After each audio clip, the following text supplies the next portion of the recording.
Your water heater is making a sound it never used to make. It might be a popping or rumbling like a pot boiling in the basement, a knock or a bang in the walls every time the hot water kicks on, or a high-pitched whistle or hiss that makes you stop and listen. If that is why you are here, you are in the right place.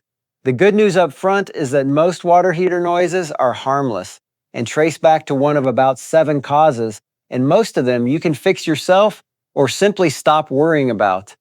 But a couple of these sounds are the heater warning you, and you need to know which is which.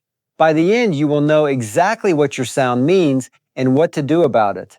I have gone through manufacturer guides and plumber troubleshooting steps, so I can walk you through this in plain language while you stand there listening to the thing. Let me start with the noise almost everybody is here for. If you hear a popping, rumbling, or percolating sound, like a pot of water boiling or an old coffee maker, that is sediment. Your water carries dissolved minerals, mostly calcium and magnesium, and when the water gets heated, those minerals fall out and settle on the bottom of the tank as a gritty, chalky crust. Water gets trapped underneath that crust. When the burner or the heating element fires up, the trapped water superheats, turns to steam, and the bubbles burst up through the sediment. That bursting is the popping you hear, and on its own it is not dangerous, but you do not want to ignore it. That crust acts like a blanket between the heat and the water, so the unit runs longer and hotter, which costs you on the energy bill. On a gas tank, the steel bottom overheats against the crust, and over years that stress can crack the tank. Sediment left alone can cut the life of a water heater roughly in half.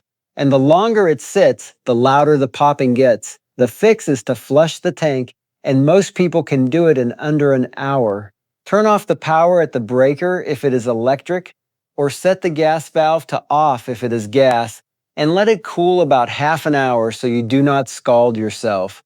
Close the cold water valve on top of the heater. Hook a garden hose to the drain valve at the bottom and run it to a floor drain or out a door.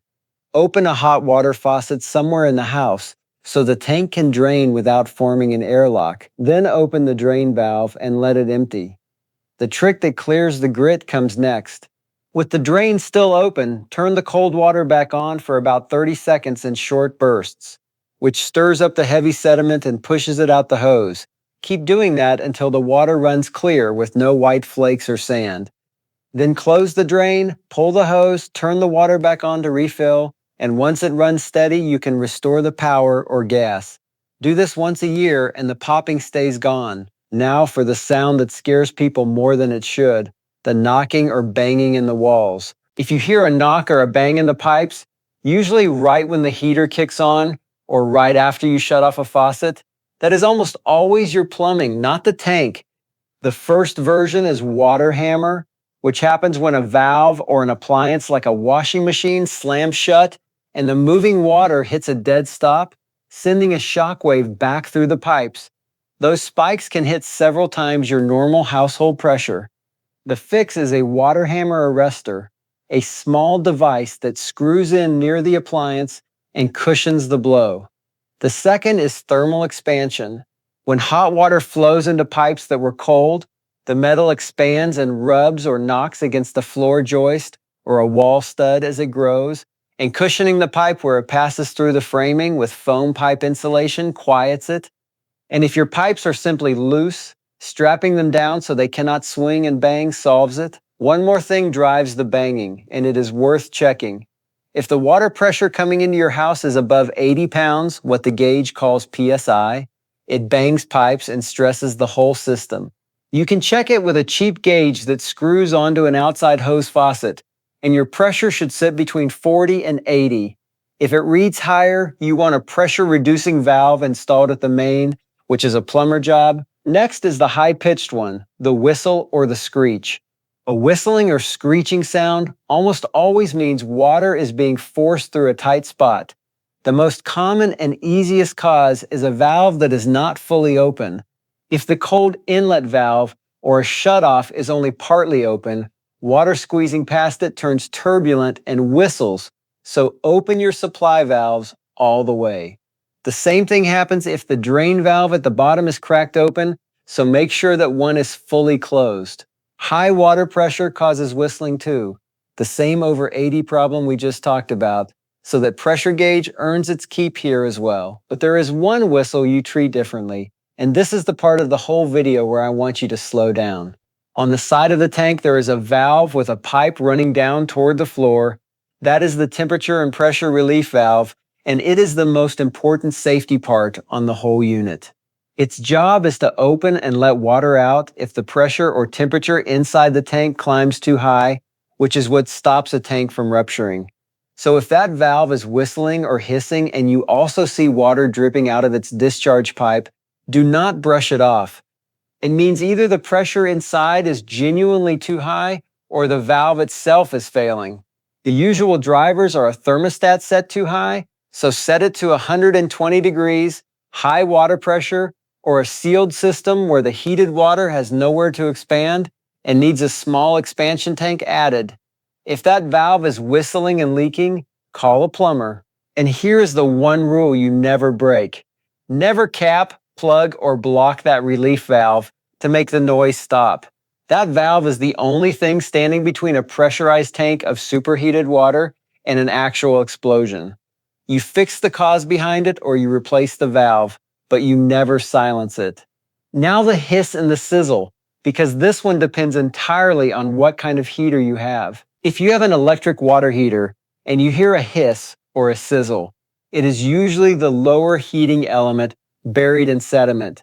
Water seeps down through the crust, touches the superheated element, and flashes to steam, which is the hiss. The fix is the same flush we covered, and if the element is badly scaled, you may need to replace it, which is a cheap part.